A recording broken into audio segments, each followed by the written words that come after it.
Before any attempt is made to operate this machine, it is important that you have read and fully understand all operating and safety instructions described in this video and operation manual. Before taking receipt of your shipment, inspect closely for any signs of concealed damage or shortages. Remember to report any shipping damage to the carrier and make a notation on the delivery receipt. Carefully remove the crating and packing materials. Find the packing list and itemize each item that was to be included in your tooling package. If you cannot find a certain item that you feel should be with the shipment, check with the freight carrier or observe the packing list and check the back-ordered column. If a certain item is back-ordered, it will be forwarded to you. Before installing a plug on the end of the power cord, it's important to check for proper voltage, phase, and amp requirements. Due to the high amps and voltage required to operate this machine, it's recommended that you do not use an extension cord longer than 15 feet. Plug the power cord into a receptacle closest to the available circuit panel. Then, turn the machine on by pressing the On button located near the lower right front side of the machine. Let the bender run for approximately 5 minutes without operating the controls. At this time, install all control handle linkage assemblies. After the bender is warmed up, retract the radius die and remove the sample tube. On automatic models, do this by pressing the left foot switch. On manual models, activate the knee control valve by moving the handle to the right. Now, bring the radius die forward by pressing the right foot switch or by moving the manual control valve handle to the left, then retract fully. Repeat this sequence for at least 5 times. The bending die may move erratically for the first few cycles due to air trapped in the lines. This is normal. The air will dissipate after use. At this time, check for any possible leaks that could have developed during shipment and tighten any hoses that may have loosened. Check the oil level by observing the sight gauge located near the right rear side of the machine. If the oil level appears low, add oil now. See your operation manual for approved hydraulic oils. Your new bender is a press-style bender that's capable of bending, flaring, and swagging tubing up to 3 inches in diameter. The thickness of the tubing plays an important part, so be sure to check your operation manual for tubing allowances. On manual models, the control valve for bending operations is located at the front of the machine. A degree plate is mounted up front that shows bend depths. This model does not incorporate any automatic bending features. 3-button models have 2 different control modes, an electric foot switch for manual bending and a 3-button control board for automatic functions. An adjustment slide pointer on the degree plate can be set to any desired bend depth. Digital models have 2 different control modes, an electric foot switch assembly for manual bending and a digital control board for automatic functions. Die angles are displayed on the control board and can be preset for any desired depth. Much of the tooling that will be shown in this video is included in your standard tooling package. Specialty tooling, also shown, can be purchased through your distributor. Radius dies, commonly referred to as bending dies, come in different sizes. Each die is sized according to outside tubing diameters. Proper tube sizes are stamped on the top of each die. 180-degree style dies are also available for deep bending applications. Back shoes, commonly referred to as wiper dies, come in pairs and are used together with the radius die during the bending process. The proper tubing size is stamped on the top of each back shoe. Half shoes and 3/4 shoes do not come in pairs. Only one is required. These dies are shorter than back shoes and are required when an upcoming bend is located close to an existing bend. Adapter collars are used to hold or clamp the tubing in place when performing end finishing operations. Expander dies are used to expand the tubing to exact inside diameters and also to form male ball expansions. The HPF 300 is used for making 45-degree manifold flanges. The female expander dies are used for flaring pipe ends to make female ball expansions. Each tool is stepped and has the ability to flare 2 different sizes. The B212 male ball expander is used for making male ball expansions on 2.5-inch tubing. CFT manifold flange tools are used for quickly making manifold flanges in one simple operation. Reducing tools are used for reducing or shrinking pipe ends to exact outside diameters. It is important to understand that the size marked on the tool is the size that the tubing will be reduced down to. The header collector tool is used for making header flanges or collectors on 2 1/4 inch and 2 1/2 inch pipe ends. This eliminates the need to purchase a collector when installing header-type manifolds. The HSRO handheld shaper tool can be used to reshape pipe ends by tapping the tool with a mallet. The tool can be used both internally or externally. Bending plugs help keep the end of the tubing from being deformed during the bending process. These tools are usually used when the radius die comes in close proximity to the tubing end. Standard segment expanders are used to make straight expansions on tubing ends and mufflers. Manifold flange segment expanders are used to make donut-type manifold flanges on tubing ends. All manifold segment expanders are used in conjunction with limit rings. Ball joint segment expanders are used to make ball joint expansions on tubing ends. They are available in 3 different sizes. These segment expanders are used to make 45-degree flares on tubing ends. The arbor, which is used in conjunction with the segment expanders, is available in 2 sizes. The 1 1/4 inch arbor is used exclusively for 1 1/4 inch and 1 3/8 inch tubing, and the 1 1/2 inch arbor is used for tubing sizes 1 1/2 inch through 3 inches. Before any attempt is made to operate this machine, it is important that you have read and fully understand all operating and safety instructions. For demonstration purposes, we will be using the digital model throughout the remainder of the video. Practice the following bending steps without tubing until you fully understand all operating features. The remote foot switches are used for manual bending. Press the right foot switch to advance the radius die and the left foot switch to retract the radius die. The jog button can also be used to manually advance the radius die. The stop reverse button can be used as an emergency stop or an automatic reverse. Press the button once for stop and twice for automatic reverse. Turn the bender on and depress the select button to illuminate the keypad light. Enter the desired bend depth by pressing the appropriate number keys. The number will then appear on the set angle window. If you make a mistake and improperly enter the wrong number, simply clear the set angle by pressing the clear button and re-entering the proper information. Follow the step-by-step instructions for using the memory feature found on digital models. For demonstration, we will begin by programming a simple series of bends as follows. Bend number 1 at 10 degrees, number 2 at 20 degrees, bend number 3 at 30 degrees, number 4 at 40 degrees, and bend number 5 at 50 degrees. First, press the select button to illuminate the keypad light. Press the reset button to return the station window to number 1. Enter the first degree of bend, 10 degrees, by pressing the appropriate number keys. Now press the enter key. You've just entered the first bend depth in station number 1.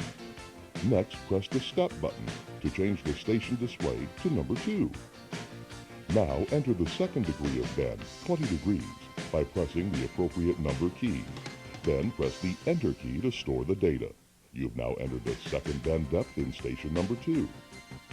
Repeat these steps until all depth of bends have been entered. Always remember to press the enter key prior to advancing to the next station.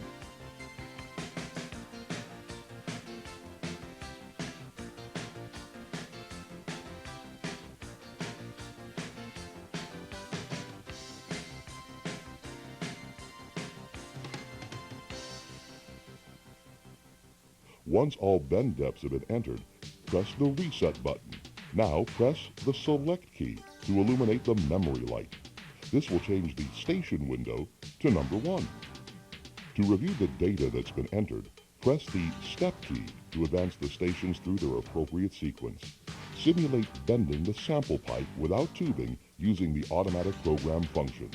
First, check to make sure that the number 1 is shown in the station window and the memory light is illuminated.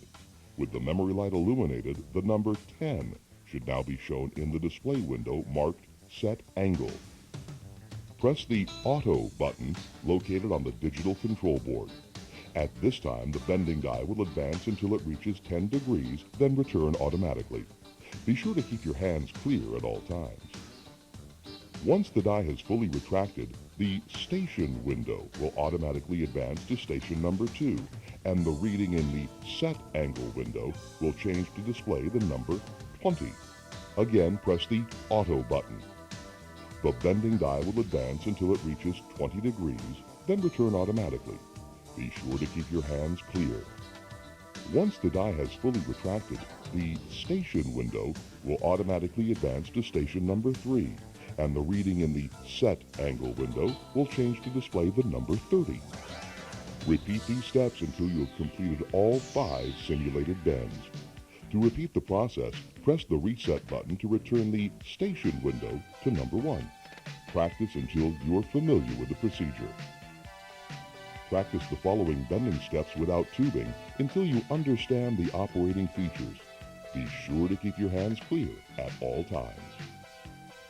There are basically 2 styles of bending that can be performed on your new bender. The first is card bending, which requires the use of information found in the program card system. The program card system contains bending data for specific applications. The second is pattern bending, performed by using an existing pipe or wire as a pattern. First, look up the necessary card number in the appropriate reference catalog. The cards are filed in numerical sequence by the numbers shown on the top left section of the card.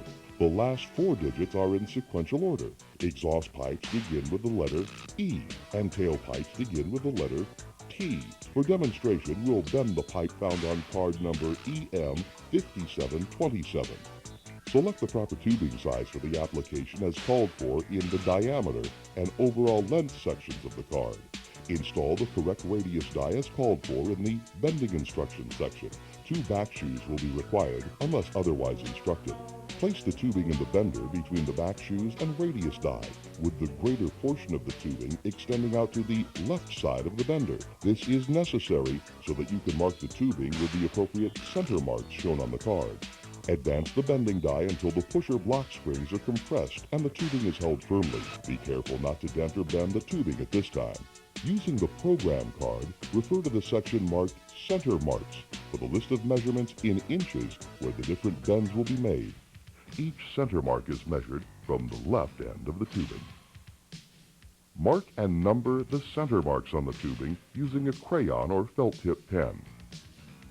The last mark on the tubing should be the cutoff point shown in the overall length section. Be sure to extend each mark the full circumference of the tubing so that they are clearly visible. Now retract the radius die and reposition the tubing so that the greater portion is now extending out to the right side of the bender and the first center mark is lined up with the center of the 2 back shoes. At this time, advance the radius die until the pusher block springs are compressed and the tubing is held firmly. Remember to keep your hands clear at all times. Install the rotation dial on the right end of the tubing by loosening the butterfly nut and inserting the expander end. Tighten the butterfly nut until the rotation dial is secure. With the rotation dial properly installed, rotate the degree plate so that the pendulum pointer is showing 0, as shown in the pipe rotation section of the card. Make sure the butterfly nut remains tight. For bend number 1, advance the radius die to 17 degrees, then retract the die to the original starting position. The rotation dial should still show 0 at this time. Review the symbols section of the card and check for any special instructions for each bend. The symbols F and R shown in the symbols section designate the front or rear of the pipe. On bend number 2, you will notice the letter A designating the use of a half shoe as instructed under bending instructions. Install the half shoe on the left side now. Unless a special instruction is given to change the radius size, you will continue to use the 3.5-inch radius through the remaining bends. For the second bend, slide the tubing to the left so that the second center mark is lined up with the center of the shoes. With the half shoe in place and the second center mark lined up, advance the radius die forward until the pusher block springs are compressed and the tubing is held securely. Now, Rotate the tubing so that the dial indicator points to the proper setting as shown in the pipe rotation section of the card. In this case, the pipe rotation will be 147 degrees. You will note that the rotation dial is equipped with two scales. The standard scale, which is used for all regular bending operations, is positioned to the inside of the dial. The outside scale is used for custom bending mirror images or opposite side pipes. With the rotation dial properly set at 147 degrees, advance the radius die to 116 degrees as shown under the bend depth section.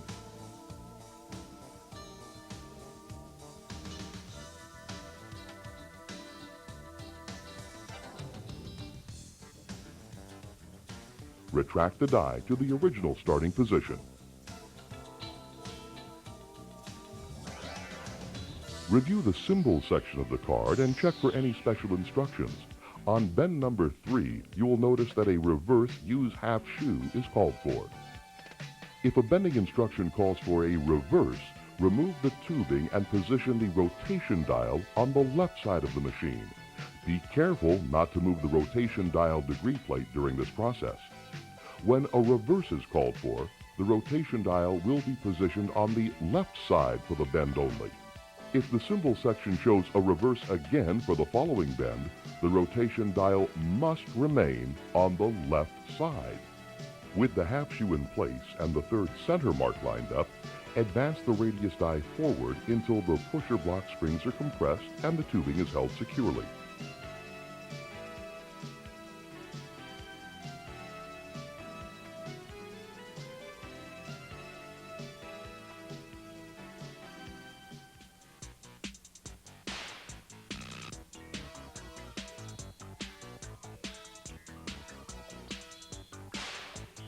Rotate the tubing so that the dial indicator points to 250 degrees.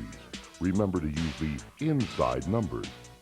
With the rotation dial set properly at 250 degrees, advance the radius die to 7 degrees, as shown under the bend depth section. Retract the die to the original starting position. Again, review the symbol section of the card and check for any special instructions. On bend number 4, you will notice that a reverse use half shoe is again called for. Keep the rotation dial on the left side for this bend. Advance the radius die forward until the pusher block springs are compressed and rotate the tubing to 260 degrees. Advance the radius die to 35 degrees, then retract the die to the original starting position. Review the symbols section of the card and check for any special instructions for bend number 5. On bend number 5, no special instructions are shown. In this case, return the rotation dial to the right side and install the full back shoe.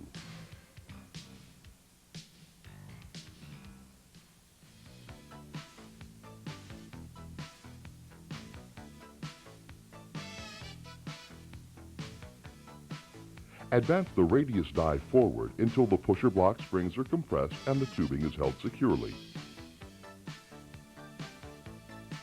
Then rotate the tubing to 223 degrees. Advance the radius die to 18 degrees, then retract the die to the original starting position. Review the symbol section of the card and check for any special instructions for bend number 6. Since no special instructions are shown, advance the radius die forward until the pusher block springs are compressed and rotate the tubing so that the pendulum dial indicator points to 277 degrees. Advance the radius die to 9 degrees, then retract the die to the original starting position. You are now finished bending the pipe. Remove the rotation dial and cut the tubing off at the last overall length mark. Now check the bending instructions section and check for any end finishing requirements. Pattern bending is performed by using an existing pipe or wire as a pattern. First, select the proper tubing size matching that of the existing pipe. Place the tubing in the bender with the greater portion of it extending to the right.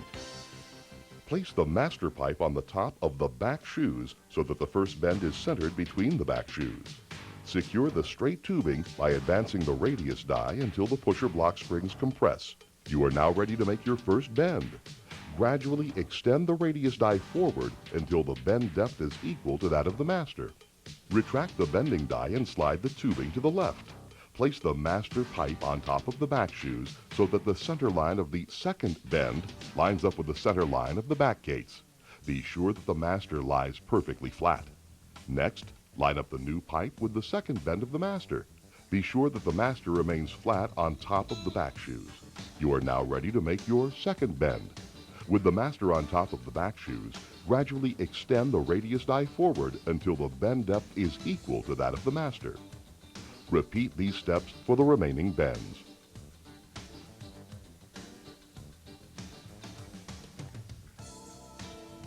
After all bends are completed, make a mark where the cutoff point is located. Cut off the remaining tubing end.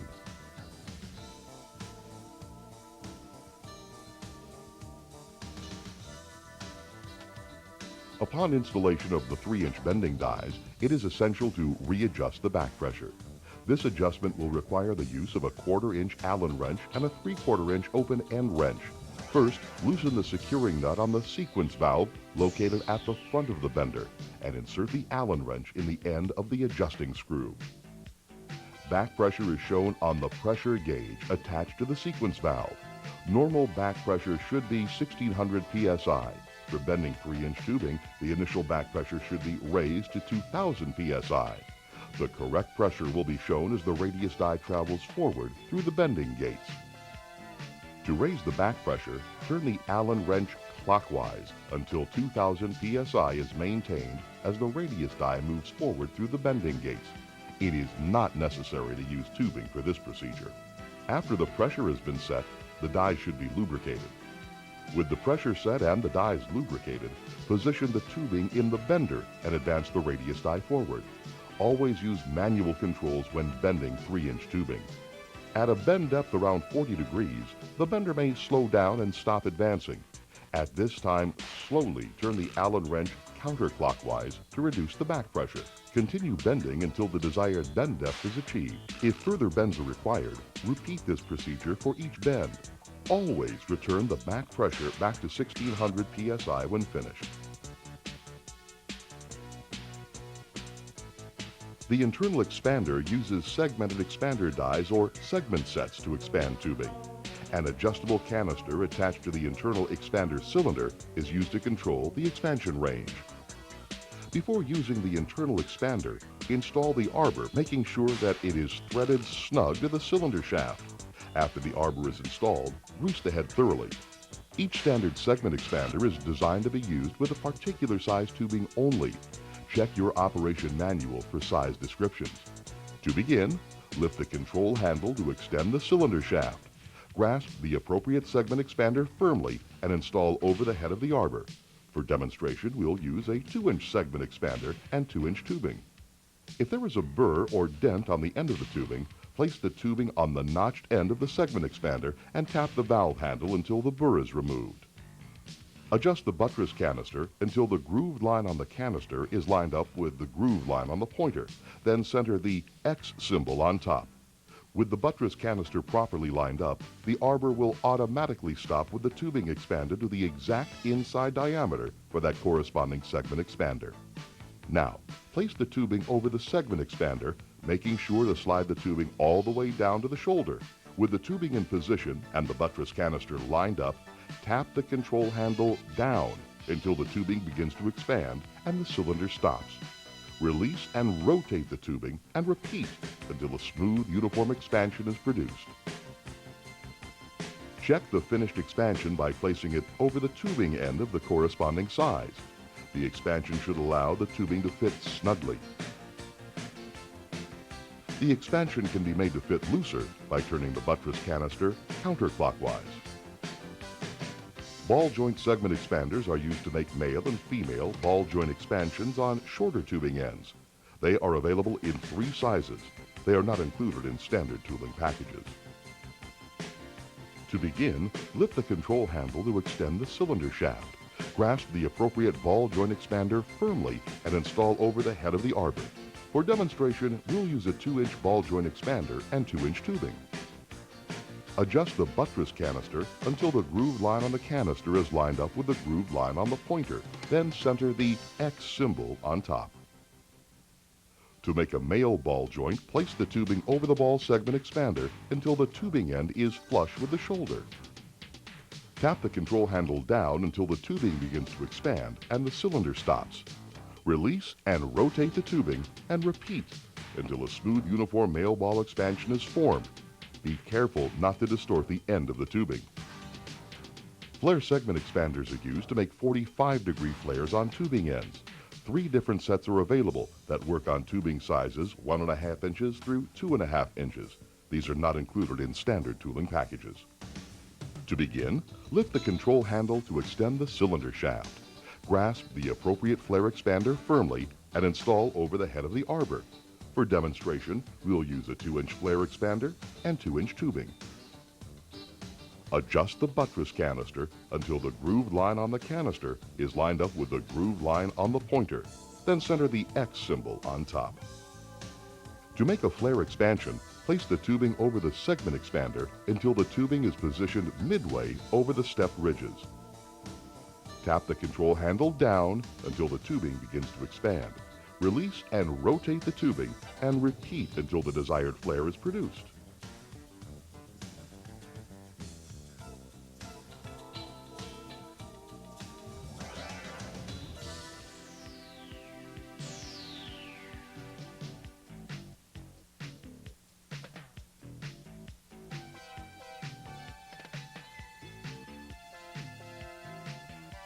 Manifold flange segment expanders are used in conjunction with limit rings. These are not included in standard tooling packages. To begin, lift the control handle to extend the cylinder shaft. Grasp the appropriate manifold flange expander firmly and install over the head of the arbor. For demonstration, we'll use a 2-inch manifold flange expander and 2-inch limit ring. Adjust the buttress canister until the grooved line on the canister is lined up with the grooved line on the pointer. Then center the X symbol on top. Place the proper sized limit ring over the end of the tubing. Position the tubing over the arbor and segment expander until the tubing and limit ring meets the shoulder. Tap the control handle down until the tubing begins to expand. The flange will be formed as the raised areas expand and the tubing comes in contact with the limit ring.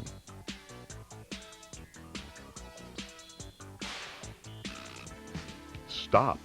Before any attempt is made to operate the swagger expander, it is important that you have read and fully understand all operating and safety instructions. Each standard expander is marked with the appropriate size tubing.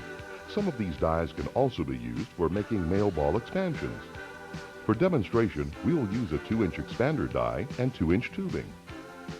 To begin, retract the swagger cylinder completely by lifting up on the control handle. Then install the required expander die on the cylinder adapter.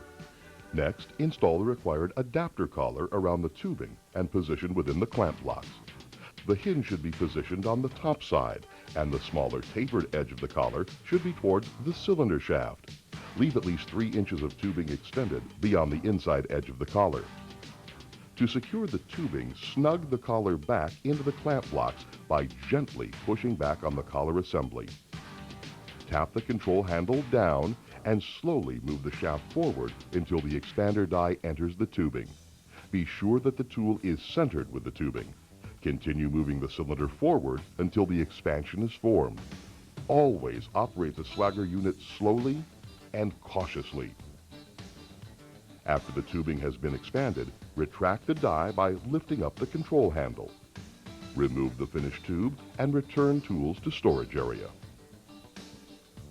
Making male ball expansions requires the use of 2 different tools, a standard expander die and also the doming die. For demonstration, we'll form a male ball on 2-inch tubing. Locate the standard expander marked B200 and also the doming die.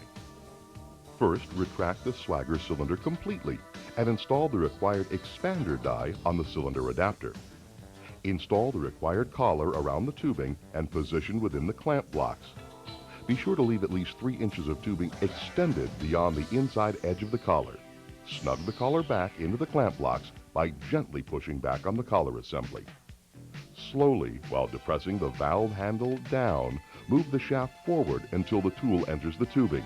Be sure the tool is centered with the tubing. Slowly, bring the tool forward until it meets the marking ring etched around the circumference of the tool. Do not advance beyond the grooved marking ring. After the tubing die has been expanded, retract the die by lifting up on the control handle. Do not remove tubing from the collar. Now, install the doming die on the adapter and snug the collar back into the clamp blocks. Slowly move the tool forward until the desired ball is achieved. This procedure requires careful control.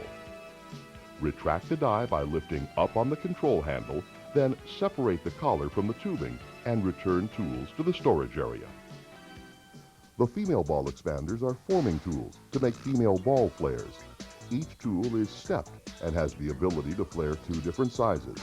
One is used for tubing sizes at 1 3/4 and 2 1/4 inches, and the other is used for tubing sizes 2 inches and 2 1/2 inches. For demonstration, we'll form a female ball flare on 2-inch tubing. First, retract the swagger cylinder completely by lifting up on the valve handle. Then install the required tool on the cylinder adapter. Install the required collar around the tubing and position within the clamp blocks. Be sure to leave at least 3 inches of tubing extended beyond the inside edge of the collar. Snug the collar back into the clamp blocks by gently pushing back on the collar assembly. Slowly, while depressing the valve handle down, move the shaft forward until the tool enters the tubing. Be sure that the tool is centered with the tubing. Slowly bring the tool forward until the desired flare is formed. After the tubing has been flared, retract the die by lifting up on the control handle, then separate the collar from the tubing and return tools to the storage area. The HPF 300 tool and flattening plate is used to make 45 and 90-degree manifold flares. For demonstration, we'll form these two different flares on 2-inch tubing. To begin, retract the swagger cylinder completely by lifting up on the valve handle, then install the HPF 300 tool on the cylinder adapter. Install the required collar around the tubing and position within the clamp blocks. For this procedure, only leave approximately 1/2 inch of tubing extended beyond the edge of the collar. Snug the collar back into the clamp blocks by gently pushing back on the collar. Then move the shaft forward until the tool enters the tubing. Making sure that the tool is centered, slowly bring the tool forward until the desired flare is formed.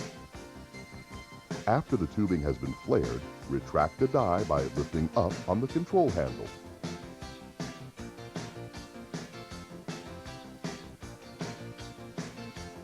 To form a 90-degree flat flare, next install the flattening tool on the cylinder adapter.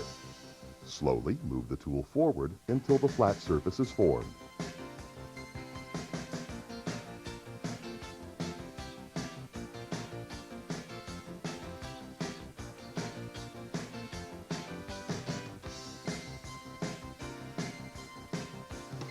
Manifold flange tools are used for making manifold flanges quick and easy and may not be included in your standard tooling package. For demonstration, we'll form a manifold flange on 2-inch tubing. To begin, retract the swagger cylinder completely by lifting up on the valve handle, then install the manifold flange tool on the cylinder adapter. Install the required adapter collar around the tubing and position within the swagger clamp blocks. Leave only 1.5 inches of tubing extended beyond the inside edge of the adapter collar. Snug the collar back into the clamp blocks, then move the shaft forward until the tool contacts the tubing. Be sure that the tool is centered with the tubing. Slowly advance the tool forward until the cylinder stops. Apply full pressure for this operation. When finished, retract the die by lifting up on the control handle and return tools to the storage area. Reducing tools are used for reducing or shrinking pipe ends to exact outside diameters. Each tool is marked with the appropriate size. It is important to understand that the size marked on the tool will be the size that the tubing will be reduced down to. Reducing tools are not included in standard tooling packages. Before proceeding, make sure that the inside of the reducing tool is lubricated thoroughly. To begin, retract the swagger cylinder completely, then install the reducing tool on the cylinder adapter. Install the required collar around the tubing and position within the clamp blocks. For this procedure, leave approximately 3½ inches of tubing extended beyond the edge of the collar. Snug the collar back into the clamp blocks, then move the shaft forward until the reducing tool begins to contact the tubing. Slowly, bring the tool forward until the tool reaches maximum travel. When finished, retract the die by lifting up on the control handle and return tools to the storage area. For a more finished look on tailpipe ends, you may use the doming die to slightly dome the ends. This procedure can be used for sizes 1¼ inches through 2½ inches. First, retract the swagger cylinder completely and install the doming die on the cylinder adapter. Install the required collar around the tubing and position within the clamp blocks. Be sure to extend the tubing as far to the inside as is possible. Snug the collar back into the clamp blocks by gently pushing back on the collar assembly. Slowly move the tool forward until the desired finish is achieved. This procedure requires careful control. When finished, retract the die by lifting up on the control handle and return tools to the storage area. This header collector tool is used to form collectors on 2¼ inch and 2½ inch pipe ends. This eliminates the need to purchase a collector when installing header-type manifolds. This tool is not included in standard tooling packages. Before proceeding, make sure that the collector tool is lubricated thoroughly. To begin, retract the swagger cylinder completely and install the header collector tool on the cylinder adapter. Snug the collar back into the clamp blocks, then move the shaft forward until the collector tool begins to contact the tubing. Slowly, bring the tool forward until the tool reaches maximum travel. When finished, retract the die by lifting up on the control handle and return tools to the storage area. Your new bender was designed and built for years of dependable service. Reasonable care and maintenance will prolong the service life of your bender. Refer to your operation manual for required weekly and monthly maintenance schedules. Proper maintenance will ensure long life and proper performance of your bender.